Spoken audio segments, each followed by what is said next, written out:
Akhir-akhir ini saya suka ya menonton konten tentang kompetisi, baik itu di bidang olahraga, memasak, kuliner, fashion, dan lain sebagainya. Tapi ada satu hal yang menarik bagi saya, ketika saya menonton acara MasterChef Indonesia dan juga Indonesia Next Top Model. Jadi fokus saya adalah bukan menilai apakah acara ini murni atau settingan, tapi saya melihat bahwa ada yang menarik tentang mentalitas dan perilaku dari pesertanya. Yang pertama adalah sebaik-baiknya skill dan kreativitas peserta, tetap sikap yang menjadi fondasi untuk bisa bertahan di dalam kompetisi. Tanpa sikap yang positif, maka peserta berkemungkinan besar untuk gugur terlebih dahulu. Itu yang saya pelajari. Yang kedua adalah kemampuan peserta untuk beradaptasi di dalam kompetisi tersebut. Karena di setiap challenge akan ada situasi-situasi yang dimana peserta tidak pernah pikirkan sebelumnya. Nah, dan disinilah tantangannya, karena nanti di setiap challenge itu akan ada sebuah masa di mana antar peserta itu dibentuk dalam satu tim. Dan mereka mau tidak mau harus bisa bekerja sama supaya bisa memenangkan challenge dan supaya mereka bisa lanjut ke babak selanjutnya.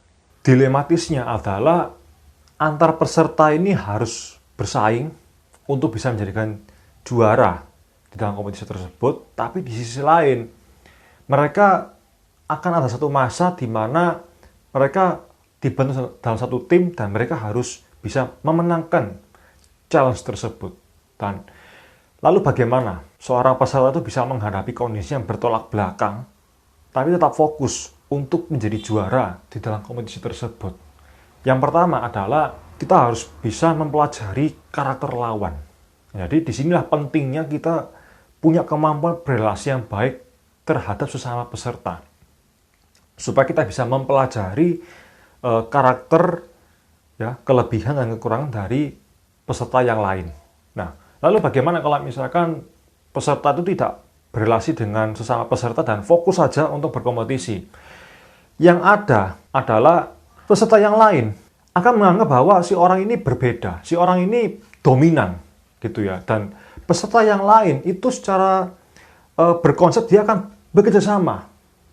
Bagaimana supaya dia bisa mengeliminasi si orang ini yang berbeda, yang dianggap paling dominan.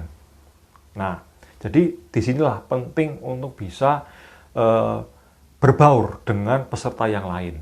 Yang kedua adalah aturan main.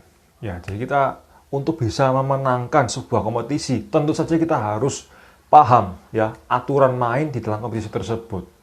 Dan bagaimana jadinya kalau misalkan kita tidak memahami dan mengikuti aturan main yang ada, ya tentu saja kita akan tereliminasi terlebih dahulu. Seringkali, banyak sekali peserta itu yang tidak memahami esensi daripada aturan main.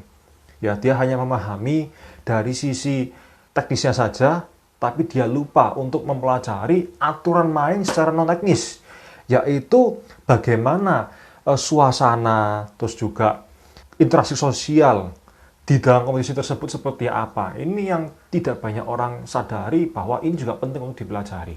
Yang ketiga adalah strategi.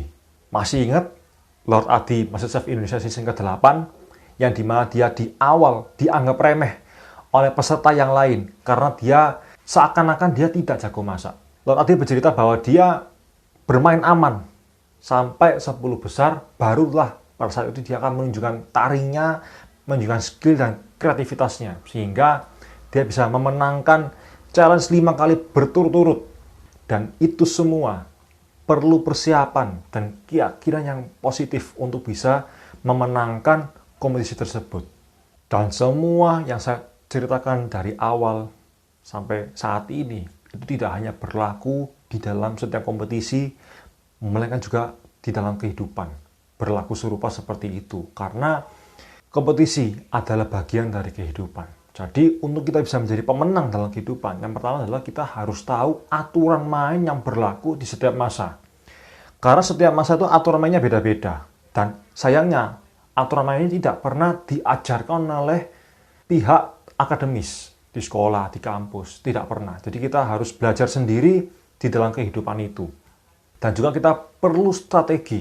Kita belajar dari yang terbaik, kita belajar tentang kehidupan, dan kita juga perlu satu kemampuan di mana kita bisa meminta bantuan orang lain supaya orang lain bersedia bekerja untuk mendukung kita supaya kita bisa menjadi pemenang di dalam kehidupan.